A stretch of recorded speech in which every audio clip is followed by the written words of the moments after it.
谁也想不到，杰森·斯坦森退出杀手界后，竟然成了大山里的农夫，每天教儿子怎么种地。可即便如此，他也不会忘记在儿子面前露一手。看到一旁的乌鸦叫个不停，杰森立马使出回旋镖。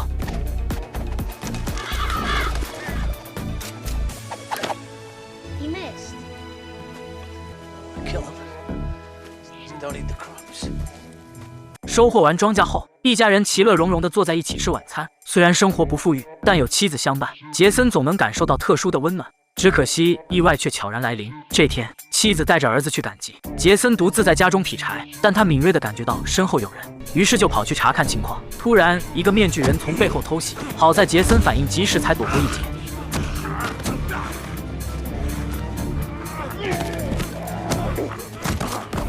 打倒对方后，再次冲出几个面具人，杰森只好全力抵抗。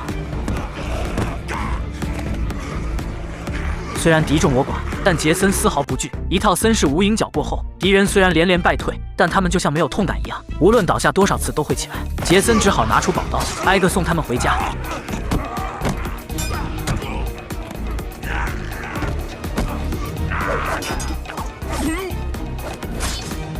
刚解决完敌人，杰森就发现村庄冒起了浓烟，于是立刻赶回去救援。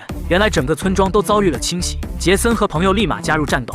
一番激战过后，敌人的数量越来越多，杰森决定擒贼先擒王。他找到敌人的首领，一把将对方从马背上拉下，还没等首领缓过神，就趁机斩灭了对方。看到首领落败，虾兵蟹将们立刻撤退。只可惜杰森的儿子遇害，妻子也被敌人抓走。杰森发誓要为家人报仇。国王得知此事后，来到当地慰问村民，但大家都知道他只是做做样子。杰森更是当场开怼，觉得他们只会贪图享乐，气得国王扬长而去。事后，国王的大法师找到杰森，他说此次进攻的是异族，想让他与军队合作保卫国家，但杰森根本不在乎，他只想救出妻子并为儿子报仇。一切安顿好后，杰森和朋友以及妻子的弟弟踏上了寻妻复仇之路。无论路途有多艰险，杰森都会勇往直前，朋友和小舅子更是紧随其后。但当他们经过一片树林时，危险却悄然来临。注意看，这是神仙的树藤。只见他们不断地向前蠕动，三个大汉立马意识到不对，突然树藤缠住了他们的双脚，并将他们吊在了半空。还没等他们缓过神，空中出现绿色的红花，伴随着一群仙女缓缓降落，出现在三人眼前。三人生怕自己忙不过来，兴奋地大喊了起来。此时，又一名仙女缓缓下落，来到了杰森的眼前。杰森仔细一看，才发现它是个洗剪吹，不是自己喜欢的类型。于是他直接扔出回旋镖，割断脚上的树藤后轻松落地。原来这里是洗剪吹他们的领地。杰森说他们想穿过树林，因为迷路才闯入领地，希望对方能放他们离开。洗剪吹爽快地答应了，但前提是不能再回来。说完不仅放了他们，还亲自带路送他们出去。结果洗剪吹刚走，杰森他们就意外发现异族正在押送平民。为了早日救出妻子，杰森他们伪装成士兵和平民，成功混入了军队。正当他们搜寻杰森的妻子时，朋友和小舅子就被异族发现，很快就被抓了起来。而杰森这边刚找到妻子，还没来得及说话，就被异族人打晕过去。他没有直接干掉杰森，而是将他吊在一棵树上，准备审问一番。杰森才不会给他这个机会，先是一脚逼退敌人，再用身上的宝刀切断绳子，然后顺势斩灭异族人，但自己也掉在地上晕了过去。等到杰森醒来时，发现自己出现在国王的帐篷。原来在他奄奄一息之际，是大法师救下了他，还细心地带他回来休息。这让国王有点不理解，一个大山里的农夫，凭什么让大法师如此上心？大法师告诉国王， Because, Your Majesty, he is your son. 原来多年前的一次战争中，国王的儿子被意外冲散，还是婴儿的杰森被一个农夫养大。但如今的杰森不愿认这个父亲，因为他觉得国王只会高高在上，根本不懂得人间疾苦。I have no father, no parents. I have no business here.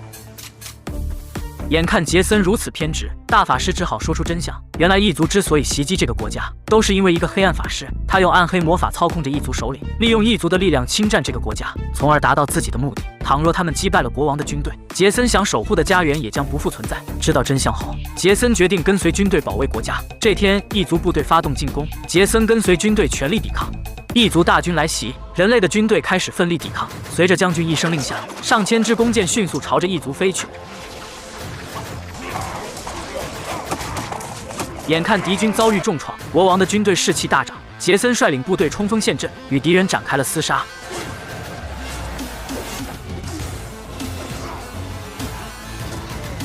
随着敌人越来越多，国王决定亲自出征，跟敌军展开了混战。谁料敌军的武器更加先进，直接开始投放火球，巨大的威力直接炸倒一片人，而且每投掷一次，士兵身上都会燃起熊熊烈火。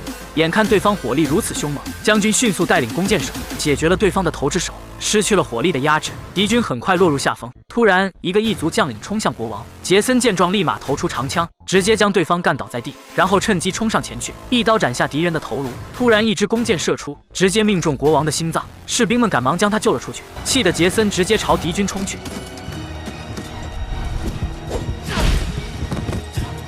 奋力斩下了其他将领的头颅，敌军只好快速撤退。经过一番治疗，国王虽然苏醒，但是命不久矣。看到杰森在战场上的表现，国王决定把王位传给他。一番交流过后，杰森发现他懂得顾全大局，是个治国安邦的好国王，于是就放下了心中的隔阂。看到父亲离世，杰森决定继承王位，带领军队保家卫国。可要想彻底铲除异族，就必须干掉黑暗法师。他的藏身之处比较特殊，普通人根本无法从大门进入。于是大法师带着杰森他们来到后山，让他们从峭壁上的山洞进去，自己则施法来到黑暗法师的房间。两人一见面就开始比拼御剑术，展示出5毛钱的特效。由于大法师想唤醒对方的善念，导致黑暗法师找到机会，一下命中大法师的要害，撂下狠话后就潇洒离去。眼看自己就要领盒饭，大法师不停地召唤女儿，将她传送到自己身边。临终前，把毕生绝学传给了女儿。另一边，杰森顺利进入山洞，随着一路过关斩将，杰森顺利找到妻子。结果刚救下她，黑暗法师就出现了。两人一见面就开始对砍，打得十分凶猛。黑暗法师似乎忘记了自己的职业，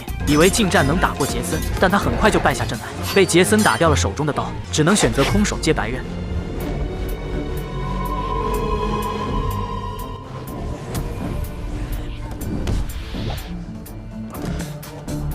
危急时刻，黑暗法师放弃男人的尊严，直接使用魔法，将杰森包裹在书本中间，重重地砸在了地上。接着用书本锁住杰森的四肢，再用魔法将他举到空中。就在他即将动手之际，大法师的女儿及时赶到。正当两人施法之际，杰森的妻子化身老六，一剑刺穿了黑暗法师的身体。气得法师想要刀他，杰森赶忙上前阻止。